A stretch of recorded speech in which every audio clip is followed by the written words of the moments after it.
porque eran una mafia. Porque las mafias son las que se manejan en el lado, digamos, ilegal de cualquier sociedad. Y claro, cuando una mafia llega al poder, porque fue el caso de Arena y el FMLN, y no estoy exagerando con el término mafia, ¿no? Son estas agrupaciones que llegaron, y yo estoy hablando sobre hechos concretos, reales. Yo no estoy hablando de supuestos, ni me antojo. Tristemente lo digo, porque se manejó el país con la mafia hablemos de los areneros, luego llegaron los otros y fueron comprados por los mafiosos y les dijeron, ustedes preocúpense de ustedes, unos cuantos. Si sumamos la gente que ostenta poder es muy poco respecto a las mayorías, a la población que es engañada. Y entonces ellos se dieron cuenta de que primero El Salvador había estado 12 años en guerra. 12 años en guerra es mucho tiempo, yo no comparto ni un día de guerra.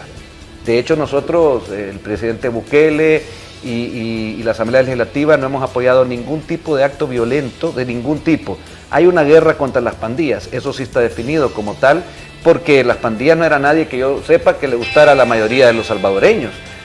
A las pandillas las únicas que le gustaban eran Te sonó el teléfono. Sí, perdón. No te preocupes. A mí me distrae un poco, pero nos concentramos otra vez. Sí, perfecto. A las pandillas los únicos que les gustaba era pues lógicamente hacerlo ilegal. Y hay que decirlo así, esas pandillas, esos ahorita cerca de 50,000 detenidos que están en la cárcel, más de 40,000 ya procesados, que no van a ver la luz del sol, porque así es con cualquier persona que hace lo ilegal en cualquier país decente del mundo, ¿verdad? Dirigido con buenos gobernantes y no por los que están asociados a pandillas. Pero aquí hay que hacer énfasis, ¿por qué digo mafias? Porque ellos, de ese negocio que tuvieron en la guerra, porque recibían dinero, Arena, FMLN, 12 años, a ellos les importaba muy poco lo que pasaba con los guerrilleros que fueron engañados, los que seguían, los que les creyeron con esas ideologías ahí que ya estaban muriendo en el resto del mundo, pero aquí se por así decirlo, le dieron un refresh, ¿verdad? Y engañaron a mucha gente. Después de esos 12 años, afuera se les acaba el financiamiento, porque afuera hay, en esa época, podemos ver año 89, hubo un movimiento donde cayó la cortina de hierro, la Unión Soviética tiene unos cambios esenciales, en Europa se ponen de acuerdo, Rusia también, y entonces ya toda esa guerra fría se termina y aquí les deja de venir el sustento, el dinero con el que habían vivido durante mucho tiempo de la guerra. Hay que recordar, los grandes comandantes, los supuestos grandes defensores del FMLN, ninguno estuvo aquí. Ellos mandaron a pelear a la gente y vivían en México, vivían en Ecuador, vivían en Costa Rica, en Nicaragua, ¿no?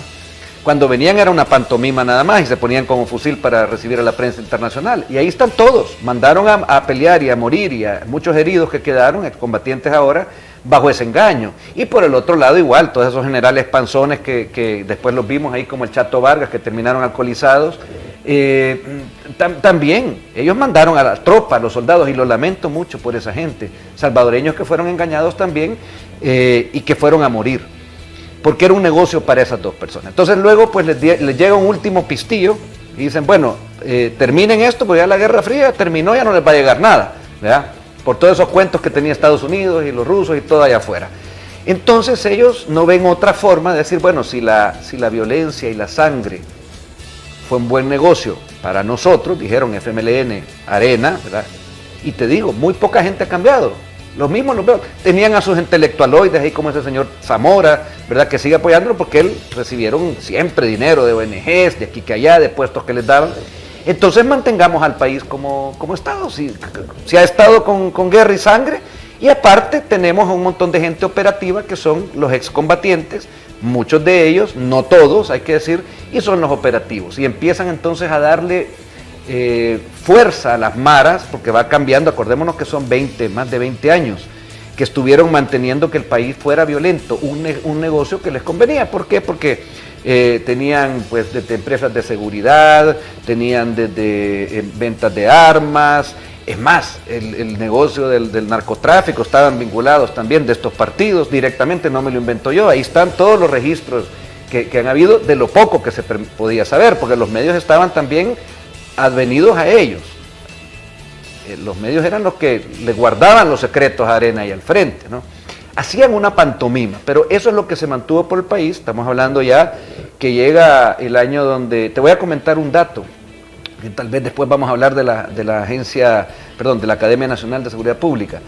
Vimos números de los graduados que hubo desde la época que entra Mauricio Funes y después el otro nicaragüense que están allá, son nicaragüenses ahora y están viviendo bajo un asilo que les dio el dictador allá, es el dictador, ¿verdad? Y que no vienen aquí porque saben que enfrentan un juicio por haber robado a El Salvador. En esos periodos de Sánchez Serén y Mauricio Funes no se graduó ni un alto mando de la policía, ni uno, cero.